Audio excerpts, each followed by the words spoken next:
Kata Ahmad Ridwan, aku misalnya punya pohon mangga nih Ustadz. Pohonnya belum berbuah, terus ada yang mau beli gitu kan. Aku langsung aja jual nih 200.000 satu pohon.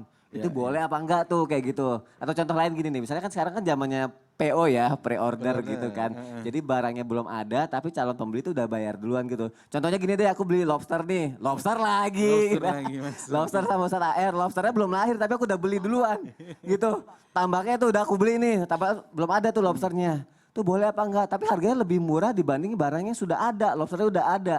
Itu hukumnya apa Ustadz Ahmad Ridwan kalau gitu? Siap, siap, siap. Masya Allah. Mohon Tabarakallah. penjelasannya ya Ya, Ustadz Ahmad ini Ridwan. betul juga sih. Jangan-jangan yang sering belanja dia nih, bukan istrinya. Iya, kok aku boleh kayaknya. Baik, bismillahirrahmanirrahim. Jadi kalau bicara tentang hukum yang disebut dengan membeli sesuatu barang yang belum ada, ijon kali ya istilahnya begitu. Nah, ijon itu di dalam kamus Islam, dalam transaksi muamalah syariah, disebutkan dalam riwayat Rasul sallallahu alaihi wasallam an bai'its thimar qabla an yabdu salahuha. Rasul sallallahu alaihi wasallam melarang jual beli buah yang belum nampak ranumnya, belum kelihatan matangnya. Terus gimana? Ustaz, ana jual tuh pohon mangga. Itu kalau berbuah banyak Ustaz, bisa ribuan.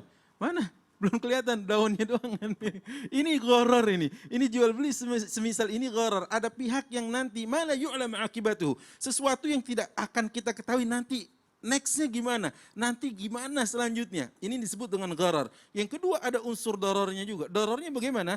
Karena salah satu dari dua pihak pasti dirugikan. Imma pertama pedagangnya rugi, kenapa? Karena ternyata saat dia menjual dengan harga misalkan 1.000 buah, nggak taunya yang berbuah 3.000 Ustaz. Ya rugi dia kan gitu.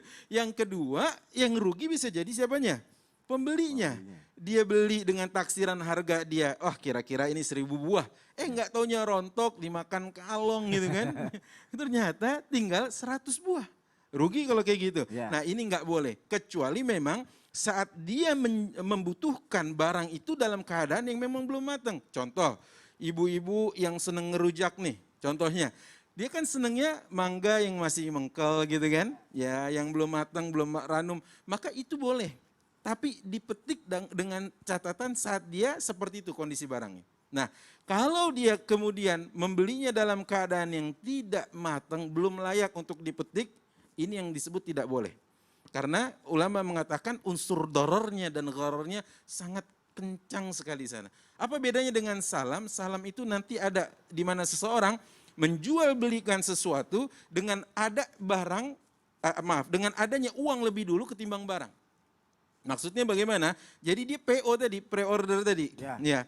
PO ini yang dimaksud adalah kata Rasulullah SAW, man yuslif fal yuslif fi kailin ma'lum wa waznin ma'lum wa waqtin ma'lum. Barang siapa yang melakukan akad PO, transaksi dengan sistem memesan lebih dulu, maka hendaknya dia menyatakan kadar, ukuran, kemudian timbangannya, dan waktu penyerahannya yang jelas.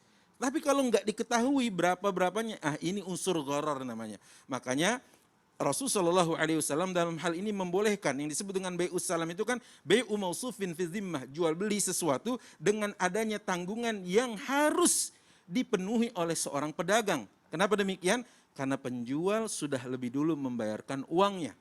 Sebaliknya, kalau sistem dengan bai'ul ajil yang tadi saya katakan sistem dengan cara mencicil atau tempo di mana barang lebih dulu datang, uang datang menyusul kemudian, itu boleh. Karena salah satu dari kedua, yang satu adalah alatnya berupa uang, yang satu adalah berupa barang, sudah dibayarkan lebih dulu. Tapi kalau keduanya nggak ada gimana? Ya mesen aja, Ustaz, Anda pesen ya, uangnya belum, barangnya juga nggak kelihatan. Ya. Ini namanya bai'ul kali bil kali. Jual beli hutang dengan hutang. Karena penjual berhutang, orang dia belum nyerahin lobster contohnya. Ya, lobster lagi ya. Mangga deh, mangga. Ya, mangga gitu. lobster aja deh. Dan yang satu pembelinya belum menyerahkan uang. Nah ini yang disebut dengan jual beli hutang dengan hutang. Bagaimana hukumnya? Dalam kitab tentang al-buyu' al-muharramah, jual beli yang terlarang, al-bai'ul kali bil kali tidak boleh. Karena dua-duanya ada hutang. Contoh kalau barang udah datang, enggak ternyata segini. Itu kan. Yang kedua adalah kalau misalkan barangnya nggak sesuai, dia bisa katakan enggak padahal si pembeli sudah memesan, udah beli, udah belinya putus dari pihak sebelumnya sehingga dia mengalami kerugian. begitu. Jadi memang semua harus jelas ya biar Jelas. nggak termasuk unsur horor tadi itu ya. Itu yang dikatakan gurunda kita Ustadz Maulana, akad harus jelas. Akadnya Gitu. harus jelas Mas ya. Unsur Allah. apa Son? Horor. Hah? Horor. Bukan Itu horor. film itu. Goror, Goror. Rumah ada-ada aja. Goror tuh apa sih sebenarnya arti? Goror. Goror. Abu-abu. Oh abu-abu. Astagfirullahaladzim. Jadi selama ini saya salah nyimak. Astagfirullahaladzim. Masya Allah. Terima kasih guru-guruku ya Allah. Terima kasih hari ini sudah dapat banyak pelajaran penting. Mungkin untuk para penjual dan pembeli juga. Hari ini kita udah tahu nih pakem-pakemnya seperti apa, rem-remnya seperti apa. Jadi yang boleh dilakukan dan tidak boleh dilakukan kita udah tahu sekarang nih. Nah sekarang aku punya tayangan.